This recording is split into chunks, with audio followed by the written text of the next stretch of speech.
감옥에서 투쟁하다가 27년 동안 옥에 갇혀서 살았습니다. 그가 감옥에 있을 때 그의 딸이 결혼을 하고 그리고 아기를 낳았습니다. 첫 딸 아기를 낳아가지고 아버지를 면회하게 됩니다. 그리고 만델라를 만나서 옥중 면회를 하면서 아빠에게 아기를 보여줘요. 그리고 아빠, 이 아기가 딸인데 아빠가 이름을 줘주세요. 이렇게 부탁을 합니다. 그때 만델라가 그 아기를 뚫어지게 쳐다보면서 미소를 지면서 이름을 줘줬습니다. 뭐라고 줘줬느냐면 호프, 우리말로 하면 희망이라는 이름을 주어줬습니다. 딸에게 너는 너의 딸의 이름을 호프라고 해라. 나는 감옥에 있는 동안 내가 한 번도 희망을 버린 적이 없고 지금도 희망 가운데 있고 앞으로도 희망 가운데 살 거다. 그러니 너도 내 딸의 이름을 희망이라고 호프라고 지으라고 했습니다. 그리고 세월이 지나서 이 만델라가 마침내 석방이 되었습니다. 전 세계 매스컴이 다 모여들어서 그의 석방하는 모습을 이제 카메라에 비췄는데 27년 동안 옥살이를 하고 나오는 사람의 모습이 하나도 표정이 어둡지를 않아요. 야윈 모습도 아니고 물론 마르긴 했지만 건강한 모습으로 사람들 앞에 나타났습니다. 그리고 그는 흑인들의 열렬한 지지를 받아서 남아공의 대통령이 되었는데 그를 감옥에나 두고 27년 옥살이를 하게 한 그 백인 정권에 대한 그러한 무자비한 보복과 그리고 그들에 대한 폭행을 하지 아니하고 그들을 다 포용했습니다. 사람들이 의아해했습니다. 그때 이렇게 말합니다. 내가 27년 동안 나는 한 번도 희망을 버린 적이 없습니다. 우리나라가 흑인과 백인이 다 함께 따뜻하게 함께 살아가는 좋은 나라가 되기를 바라는 희망을 내 마음속에 한 번도 버린 적이 없습니다. 그렇게 이야기를 했습니다. 여러분 그렇습니다. 사람이 살아가면서 그 마음속에 희망이 있는가 없는가가 그 사람을 얼마나 다르게 만들어 놓는지 모릅니다. 사회심리학자인 에릭 프롬이 인간을 갖다가 호모 에스퍼런스라고 했습니다. 이 호모 에스퍼런스라고 하는 말은 다시 말하면 위를 바라보고 사는 사람이란 뜻이에요. 다시 말하면 이 말은 희망을 가지고 사는 존재, 그게 인간이라는 겁니다. 다시 말하면 사람이 희망이 없으면 사람이 아니라는 거예요. 키엘케고르란 철학자는 기독교인이고 신실한 철학자인데 그 사람이 한 말이 있죠. 죽음에 이르는 병. 그 죽음에 이르는 병이 뭔지 아십니까? 다른 거 아닙니다. 절망입니다. 희망 없이 죽기만을 기다리는 아무 낙이 없다라고 생각할 때 그 사람은 살아있지만 이미 죽은 것과 마찬가지라는 겁니다. 우리는 매년 새해를 맞이할 때마다 희망적인 것들을 기대하고 살아갑니다. 더 좋아질 거야. 이제는 좀 괜찮아지겠지. 더 나은 환경이 되어질 거라는 꿈을 가지고 새해 소원도 하고 그렇게 기도하지 않습니까? 약혼한 처녀가 결혼한 날을 기다리고 결혼한 부부는 예쁜 아기를 기다리고 자식을 낳은 부모는 자식이 더 훌륭하게 성공하는 꿈을 가지고 병상에 누워있는 환자는 내가 건강해서 침대에서 벌떡 일어나 막 마음대로 돌아다니는 그런 희망을 기대하면서 살지 않습니까? 그렇기 때문에 기다림은 우리에게 내일을 가져다 주는 것이고 소망이 있습니다. 그러므로 그리스도인들은 분명히 이 희망, 우리에게는 장차 영원한 목적지인 저 하나님의 나라라고 하는 소망 가운데 살아가는 존재인 것이지요. 대림절 또는 대강절, 영어로는 애드번트라고 하는 말을 씁니다. 그런데 이 대강절이라고 하는 말의 그 뜻은 도착한다라는 뜻도 있습니다. 독일어로 보면 앙쿠푸트라고 하는 단어입니다. 이 말은 무슨 말이냐면 기차역이나 공항에서 온다라고 하는 손님이 있으면 나가서 기다리는 겁니다. 이제 나올까? 이제 곧 내리겠지? 라고 생각하면서 아주 임박한 도착을 기다리듯이 손님을 기다리는 것을 의미하는 겁니다. 그러므로 우리는 주님이 오실 때를 아주 먼 훗날로 보는 것이 아니라 아마 지금 곧 오실 거야 라고 하는 긴박감을 가지고 기다리는 겁니다. 그래서 예수님이 태어난 성탄절을 기준으로 해서 역으로 4주를 대림절로 정해가지고 기다립니다. 그래서 불을 하나씩 켜는 겁니다. 불을 환하게 켜고 손님이 오기를 기다리듯이 주님이 우리 가운데 오기를 기다리는 겁니다. 제가 여러분들의 가정에 방문을 하겠다고 약속을 하고 가게 됩니다. 그런데 가는데 집에 불을 다 깜깜하게 끄고 인기척이 없이 가만히 있으면 제가 그 집에 들어갈 수가 없잖아요. 어떻게 하시겠습니까? 불을 환하게 켜고 거실의 불도 복도의 불도 다 켜놓고 오기를 기다리고 맞이하지 않습니까? 마찬가지로 여러분, 이 대림절에는 우리의 마음의 불을 켜는 겁니다. 어둠의 모든 것들이 사라지도록 내 마음의 불을 켜고 주님이 내 심령 안으로 들어오는 겁니다. 그래서 우리가 대림절을 보게 되면 양초가 제가 오늘 주보 아래에도 4개가 있는 것을 해놨는데 이 4개에는 의미가 하나씩 있습니다. 제일 첫 번째 양초는 호프, 희망이라고 하는, 소망이라고 하는 불을 켜는 겁니다. 두 번째는 러브, 사랑이라는 뜻이 있습니다. 또 어떤 때는 그 의미가 페이스, 믿음이라고 하는, 신앙이라고 하는 그러한 불을 켜는 거죠. 그리고 세 번째 초는 joy, 기쁨이라고 하는 뜻이 있습니다. 그리고 네 번째는 peace, 평화라는 뜻이 이 대림절 동안에 한 주 한 주씩 그 불을 밝혀가면서 4개의 불이 환해질 때 우리 주님이 우리 안으로 들어오시는 겁니다. 대강절의 색깔은 여러분 여기 제가 십자가를 보라색으로 바꾸었습니다. 이 보라색은 수줍어하는, 그리고 연인을 남몰래 기다리는 처녀를 상징한다라고 합니다. 그래서 보라색은 가슴 두근거리면서 환희를 꿈꾸는 청초하고 어여쁜 여인을 꾸며주는 색깔이라고 서양 사람들은 생각합니다. 영어로는 이 보라색을 퍼플이라고 이야기를 합니다만, 그러나 또 다른 단어를 쓰는데 바이올렛이라고 하는 말을 씁니다. 이 바이올렛은 여러분 제비꽃의 영어 이름인데, 그런데 그 단어가 형용사로 쓰일 때는 내성적이고 수줍어하다 하는 말이에요. 정말로 조심스럽게 수줍어하고 기다리는 마음으로 오시는 신부와 같은 그 주님을, 신랑과 같은 주님을 기다리는 신부의 모습으로 표현한 것이 보라색입니다. 그러므로 여러분 이 대강절 기간 동안에 우리의 마음속에서 예수 그리스도를 어떠한 모습으로, 어떠한 마음으로 모셔야 되고 기다려야 될지를 생각해야 됩니다. 오늘 우리가 읽은 본문 말씀은 예수님 탄생하신 이야기 이후의 이야기입니다.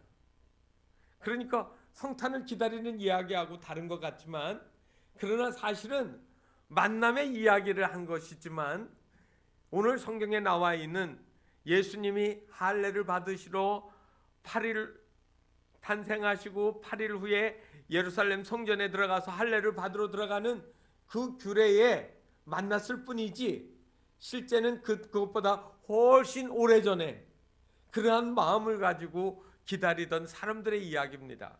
그래서 한 사람은 오늘 누가복음에 보면 누가 나오느냐면 시몬이라고 하는 나이 많은 할아버지가 나오고요. 또 하나는 안나라고 하는 과부, 여자 선지자라고 불리는 그런 안나 할머니의 이야기가 나와 있습니다. 이 사람들은 다 한결같이 메시아를 기다리는 사람들이었습니다.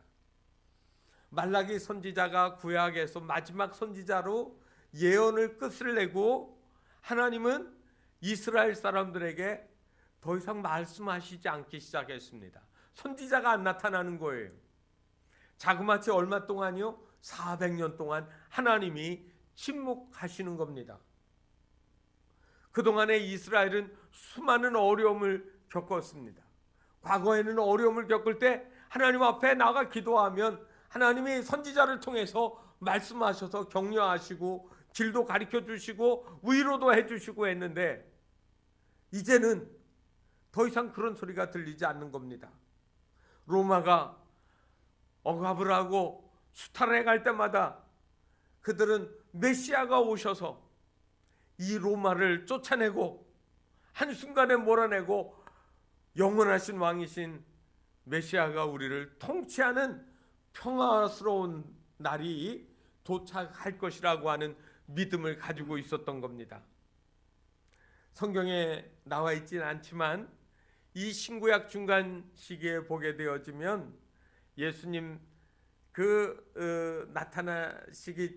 태어나시기 얼마 전까지만 해도 이 예루살렘은 상당히 뒤숭숭한 분위기였습니다.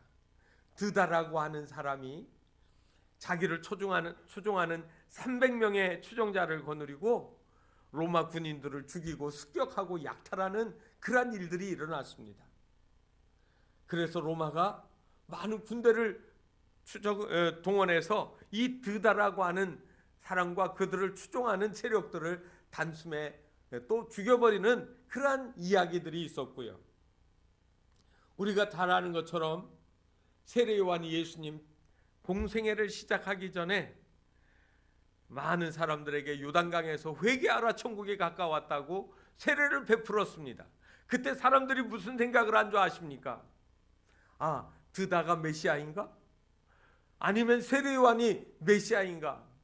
우리에게 메시아는 언제 올 것인가 하는 그런 생각을 가지고 있었습니다. 그런데 세례 요한도 헤롯 왕에게 의해서 목이 잘려 순교하는 그러한 일들이 있었을 때 사람들은 다 실망하고 말했던 겁니다. 바로 이런 실망하고 그리고 침묵의 시간에 바로 끈끈하게 그 기다림을 놓지 않고 있던 사람들의 이야기를 성경이 이야기해 주고 있습니다. 여러분, 우리는 어떻게 해야 메시아를 기다릴 수 있을까요? 어떤 삶을 살아야 될까요? 오늘 성경에 보게 되어지면 이 시므온에 대해서 이야기를 하면서 25절에 이렇게 얘기를 했습니다.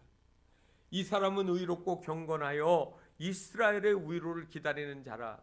이 사람의 삶의 스타일이 의롭고 경건하다라고 이야기를 하고 있습니다. 이 의롭다라고 하는 말은 디카이오스라는 헬라어의 뜻인데 공정하다, 정의롭다라는 거예요. 세상 사람들이 다 삐뚤어갈지라도 하나님이 말씀하신 대로 살려고 부단히 애쓰는 사람, 삶의 기준이 하나님의 말씀에 두고 살아가는 사람이에요. 경건하다라고 하는 말은 율라베스인데, 율라베스라고 하는 말은 경건이라는 말 뜻도 있지만 또 하나의 뜻이 뭐냐면 꽉 붙잡다라는 뜻이 있습니다. 누구 붙잡았겠습니까? 하나님의 말씀을 붙잡고 하나님의 말씀대로 살려고 애쓰는 사람을 가리키는 표현이 아니겠습니까? 시므온은 오실 메시아가 언제인지 모르지만 그는 매일매일을 하나님의 말씀 따라 살겠다라고 하는 의지를 가지고 있었던 겁니다. 그리고 그는 그러한 모습으로 사람들을 대했죠. 언제 주님 오셔도 부끄럽지 않은 모습으로 준비되어 있는 겁니다. 대림절은 초림의 예수를 기다리는 거 아닙니다. 이제 우리에게 다시 오실 메시아는 심판하시는 심판주로 오시는 거예요. 저와 여러분이 의롭고 경건한 이 시므온처럼 매일매일의 삶에서 주님을 기리고 주님을 기억하고 그 말씀에 순종하며 살아가는 신앙인의 모습을 가져야 되는 겁니다. 그럴 때 내 삶이 달라지고 그 은혜 가운데서 성숙된 그리스도인의 모습이 나타나는 것이죠. 오래전에 독일의 바바리아라고 하는 성에 아주 사람들을 매우 괴롭히는 포악한 군주가 있었습니다. 루드비 공작이 바로 그 사람인데, 이 성주가 나타나면 그 성주의 영지에 있는 사람들은 할 수만 있으면 눈에 안 띄려고 숨어들었습니다. 어느 날 이 루드비 공작이 숲에 사냥을 하러 갔다가 지나가다 보니까 아주 조그만 예배당이 하나 있어요. 그래서 말에서 내려가지고 그 교회 안에 들어가서 기도를 하려고 하는데, 기도하다가 눈을 딱 뜨니까 앞에 글씨가 하나 잠깐 싹 하고 지나가는데 3이라는 숫자가 보이는 겁니다. 그런데 그 다음에는 빨리 지나가서 몰라요. 그래서 속으로 생각을 한 겁니다. 3일인지 석 달인지 3년인지, 그리고 하나님이 무서운 심판을 하실 거라는 두려움이 그의 마음속에 확 들어오기 시작했습니다. 이제껏 사람들을 괴롭게 하고 그리고 포악한 군주로 살았던 그가 하나님의 심판이 임할 거라는 두려움이 드니까 마음에 염려가 되었습니다. 그래서 이제 주님 오실 때까지 내가 잘해야겠다. 3일 동안 최선을 다해야지.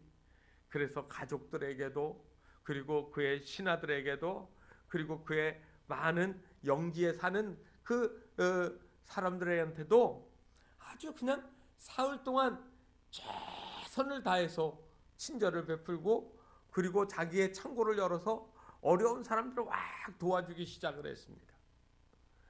그리고 이제 3일이 다 돼가니까 속으로 이제 하나님이 심판하러 오시는가 보다 하고 그날 그 자기의 성의 가장 높은 첨탑 꼭대기로 올라갔습니다. 이제나 저제나 기다리는데 아무 일도 일어나지 않았어요. 그 첨탑에서 내려오면서 다시 생각을 합니다. 그래, 3일이 아니고 석 달이었나 봐.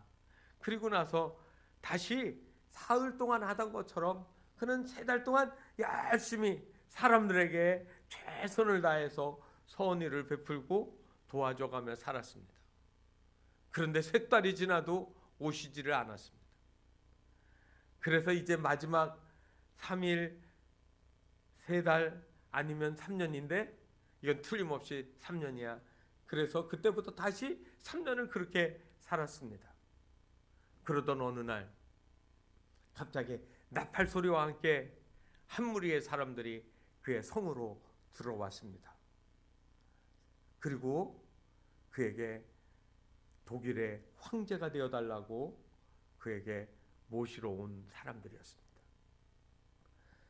그가 얼마나 많은 사람들에게 선한 일을 열심히 하고, 그리고 오실 주님을 예배하며 기도하며 그렇게 살았는지 온 독일에 소문이 난 거예요.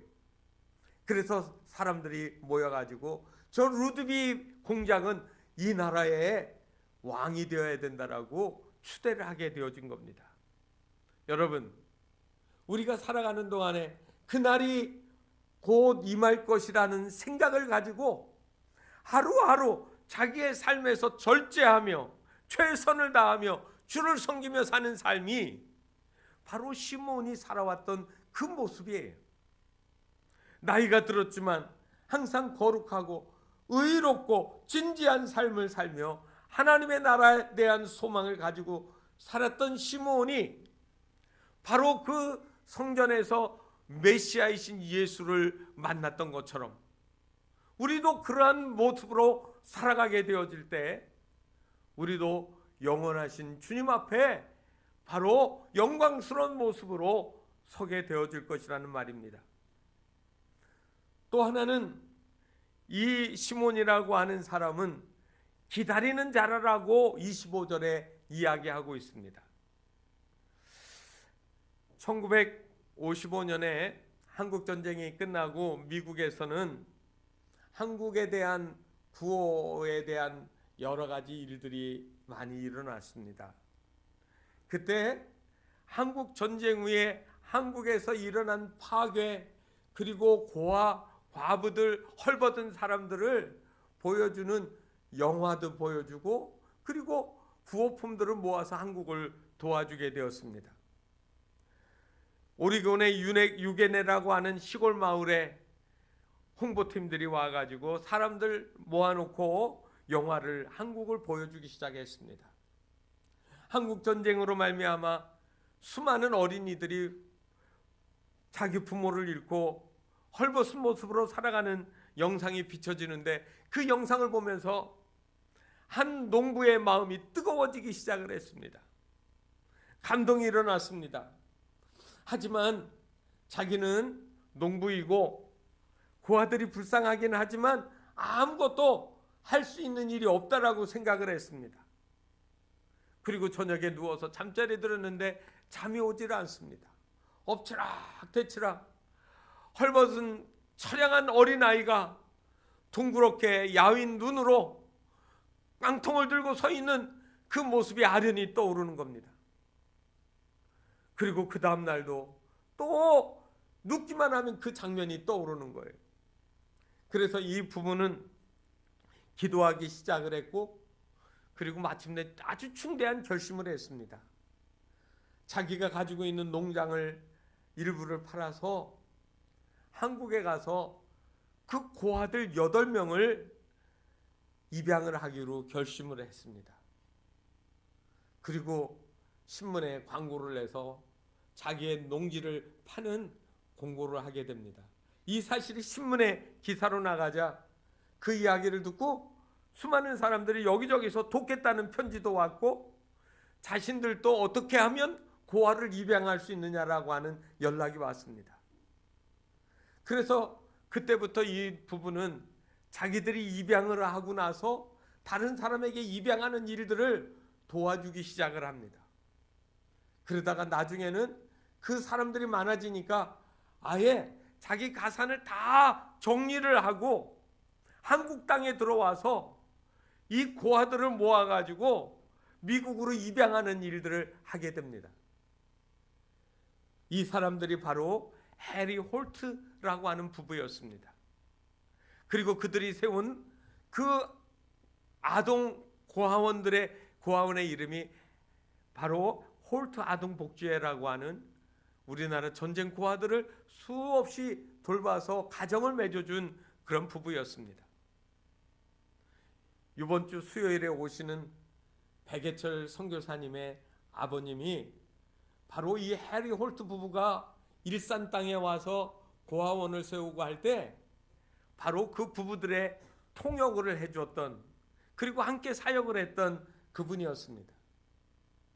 그리고 이 해리 홀트 부부에게 딸들이 여럿 있는데 그 중에 하나와 이 백예철 목사님의 아버지가 아들, 이 백 선교사님의 동생하고 결혼을 시켜서 그렇게 해서 그 사역을 잘 서로 가족이 된 마음으로 따뜻하게 돌봐주게 되었습니다. 참으로 가슴이 따뜻한 이야기 아닙니까? 어떻게 그렇게 되었을까요? 해리 홀트 부부는 남들이 쉽게 할 수 없는 일이었지만 그들의 마음속에 성령의 감동하심을 외면하지 않았습니다. 성령님이 역사하실 때 거절하지 않고 성령님의 인도하심을 따라서 살았어요. 오늘 25절 이하에 보게 되어지면 성령이란 단어가 시몬과 관계되어서 3번이나 나오지 않습니까?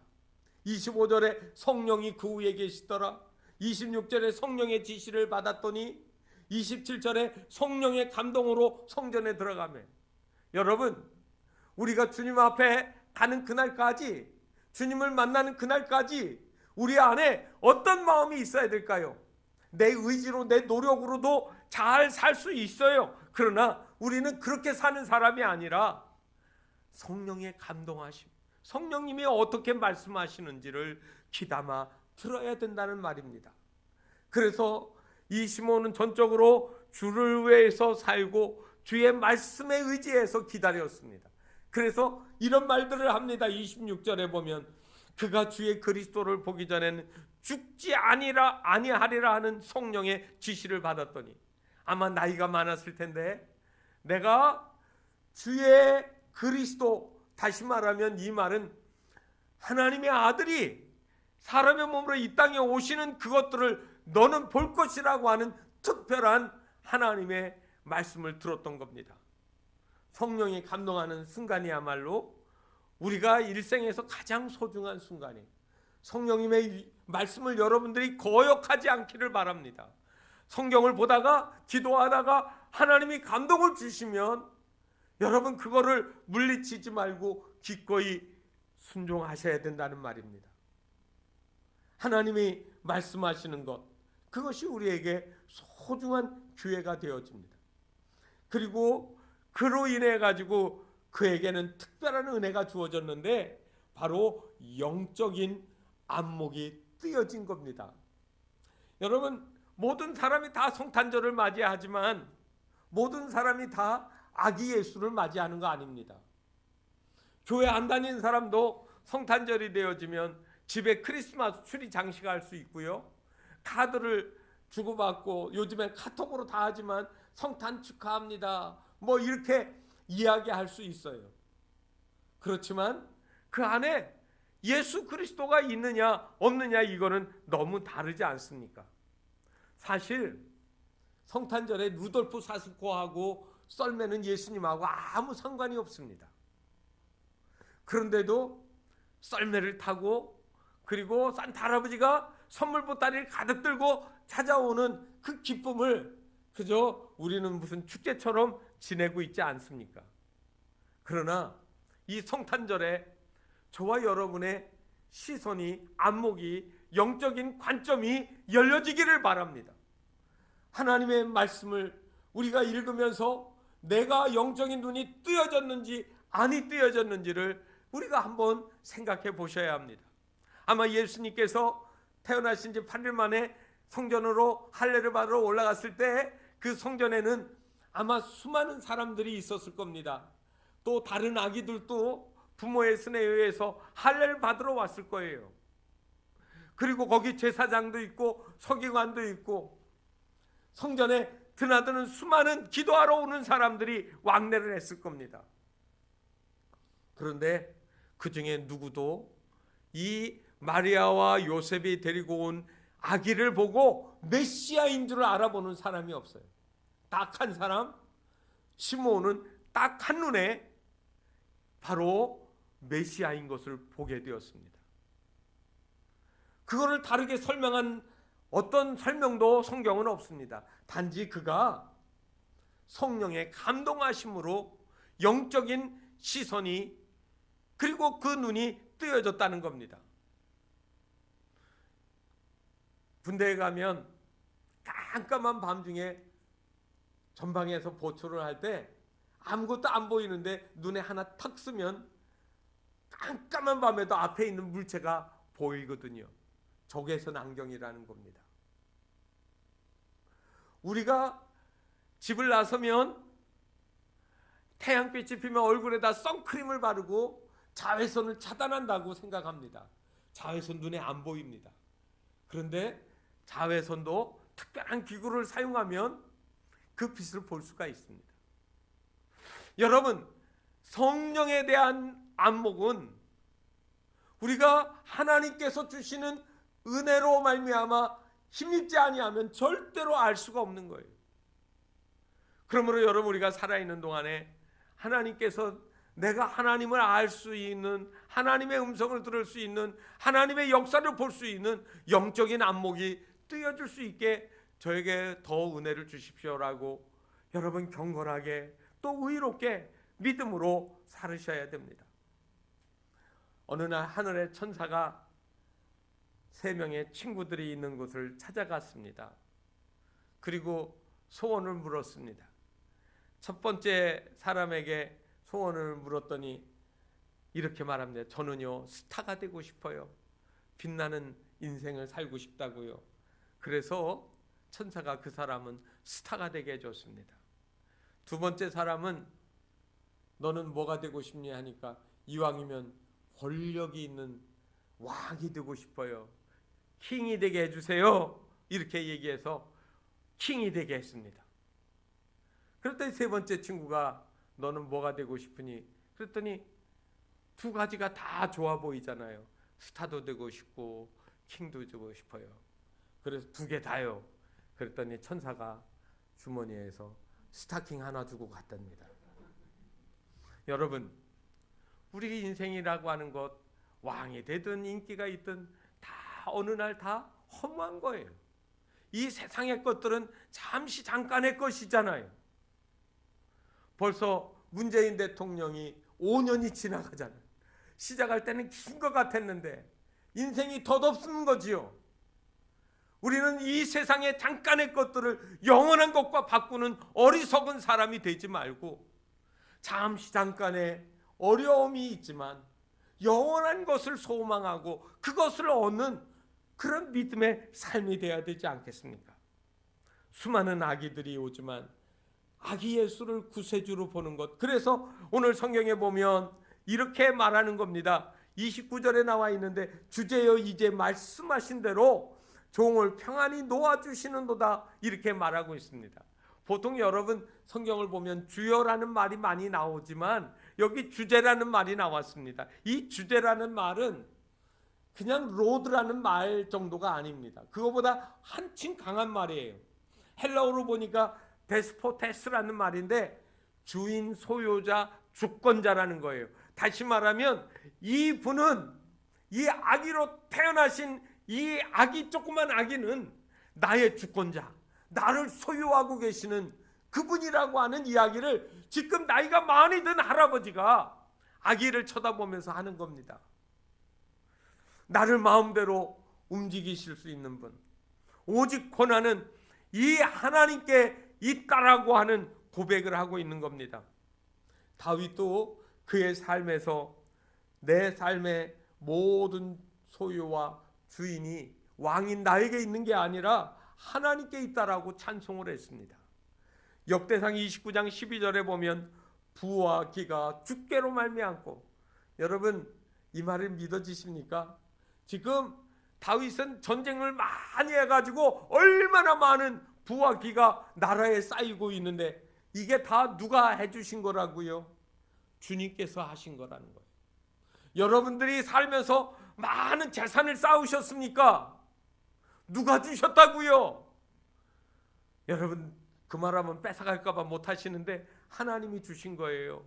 재능도 주셨고 능력도 주셨고 힘도 주셨어요. 주는 만물의 주제가 되사 손에 권세와 능력이 있사오니 모든 사람이 그가 크게 하심과 강하게 하심이 주의 손에 있나이다. 여러분 다윗은 철저하게 내 모든 삶의 이것들은 결국은 하나님이 주셨다고 믿는 거죠. 그가 전쟁할 수 있는 힘, 그리고 지략과 용기와 용맹함, 골리앗을 넘어뜨렸던 일들, 수많은 사건들은 다 하나님이 하신 일이라는 거예요. 사랑하는 성도 여러분, 오늘 우리에게 어떠한 소망이 우리의 마음속에 있습니까? 성탄절이 앞에 두고 여러분 마음속에 어떤 기대감이 있습니까?